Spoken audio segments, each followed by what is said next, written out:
ఈ వీక్ మనం con man movie గురించి డిస్కస్ చేద్దాం. షార్ట్గా చెప్పాలంటే మూవీ అయితే అదరగొట్టారు అసలు. ఫర్దర్గా డిస్కస్ చేయడానికి మనం వీడియోలోకి వెళ్ళిపోతాం. మూవీ ప్లాట్ గురించి మాట్లాడదాం.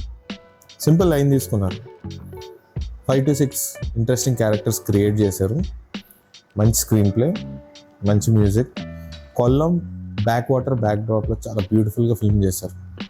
అంతే, ఏం లేదు, సింపుల్ లైన్ తీసుకున్నారు, మంచి స్క్రీన్ ప్లే రాశారు, అయిపోయింది సినిమా. అది ఈ మూవీలో కొన్ని క్రూషియల్ పాయింట్స్ని టచ్ చేశారు.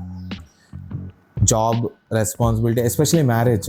ఇంకొక ఇంపార్టెంట్ పాయింట్ని బాగా చూపెట్టారు. బేసిక్ హ్యూమన్ నేచర్ గురించి చెప్పారనమాట. పైగా అందరూ మంచిగానే కనిపిస్తారు, టైం రాగానే వాళ్ళల్లో ఉన్న నీచ్ కమీన్ కుత్తే తత్వాన్ని బయటికి తీస్తారని చెప్పి బాగా చూపెట్టాడు మూవీలో మాత్రం. ఇందులో ఏ క్యారెక్టర్ ప్రతికించి కాదు, ప్రతి క్యారెక్టర్ ఎవరికి కాడు పెర్ఫార్మెన్స్ ఇస్తాడు, టైం రాగానే వాళ్ళలో ఉన్న కుత్తేగాడిని బయటికి తీసుకొస్తారన్నమాట. అది ఇప్పుడు మూవీలోనే క్యారెక్టర్స్ గురించి మాట్లాడుతాం.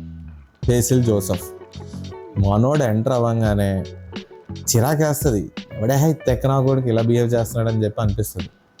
కానీ స్టోరీ ప్రోగ్రెస్ అయ్యే కొద్దీ ఆ క్యారెక్టర్ మనకు నచ్చుతుంది.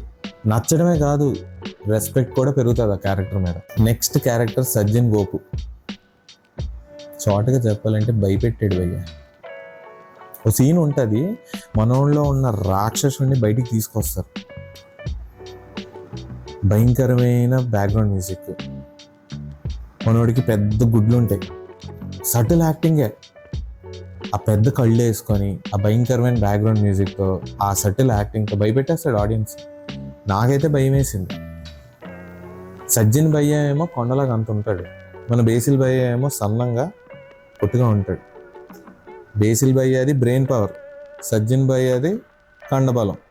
వీళ్ళిద్దరికీ మధ్యలో ఉండే సీన్స్ ఉంటాయి. సీన్స్ తక్కువైనా రైటర్స్ ఏం తాగి రాశారో కానీ అసలు నెక్స్ట్ లెవెల్ అనమాట. భలే ఎంజాయ్ చేస్తారు వీళ్ళిద్దరి మధ్యలో సీన్స్ అయితే. మిగతా క్యారెక్టర్స్ గురించి మాట్లాడుకుందాం. ఆనంద్ మన్మథన్ అని చెప్పి బ్రదర్ క్యారెక్టర్ వేశాడు. ఈ క్యారెక్టర్ని చూస్తే ఎక్కడో తన్నాలనిపిస్తుంది భయ్య. వీడంత తోపు తురుము కాని గాడి ఎవడూ లేడు అని అనుకుంటాడు, నన్ను ఎవడు ఏమి పేకలేడు అనుకుంటాడు. బేసిక్లీ ఈ దరిద్రం అంతా ఎదవ వల్లే స్టార్ట్ అవుతుంది. అంటే స్టోరీ ఎక్కడో స్టార్ట్ అవ్వాలి కాబట్టి సో ఈ క్యారెక్టర్ని వాడుకున్నారు. వీడి మదర్ కింద చేసిన ఒక ఆవిడ, పెద్ద ఆవిడ చాలా బాగా చేసింది. అండ్ వీడి చెల్లి కింద ప్లే చేసిన అమ్మాయి జోస్ అనుకుంటాను అమ్మాయి పేరు, ఆ అమ్మాయి కూడా చాలా బాగా చేసింది. Very nice act. మనం ఇప్పుడు వేరే డిపార్ట్మెంట్స్ గురించి మాట్లాడుకున్నాం. సినిమాటోగ్రఫీ. కొల్లంకి నేను 2022లో వెళ్ళాను. మోస్ట్లీ బ్యాక్ వాటర్స్ ఉంటుంది అనమాట, చాలా బాగా చూపెట్టారు. సినిమాటోగ్రఫీకి పేరైతే పెట్టాం. ఇంకా మ్యూజిక్ అంటారా, తోపు అనలేను, బాగానే ఉంది. బట్ నాకు సజ్జన్ గోపు బ్యాక్గ్రౌండ్ మ్యూజిక్ అయితే చాలా బాగా నచ్చింది. చాలా భయంకరంగా కొట్టాడు, మనోడు కట్అవుట్కి కరెక్ట్ సెట్ అయినట్టు ఆ బీజియం కొట్టాడు, చాలా బాగుంది. డైరెక్టర్ జ్యోతిష్ శంకర్ గారు, నిజంగా అతనికి దండేసి దండం పెట్టేయాలి భయ్య. ఒక చిన్న లైన్ తీసుకొని 2 hours మూవీ తీసాడు అతను, అది మామూలు విషయం కాదు.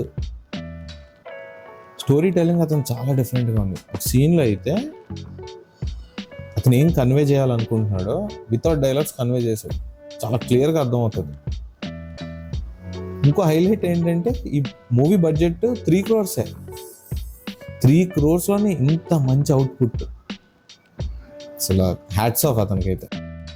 భయ్యా మూవీ అయితే అదిరిపోయింది.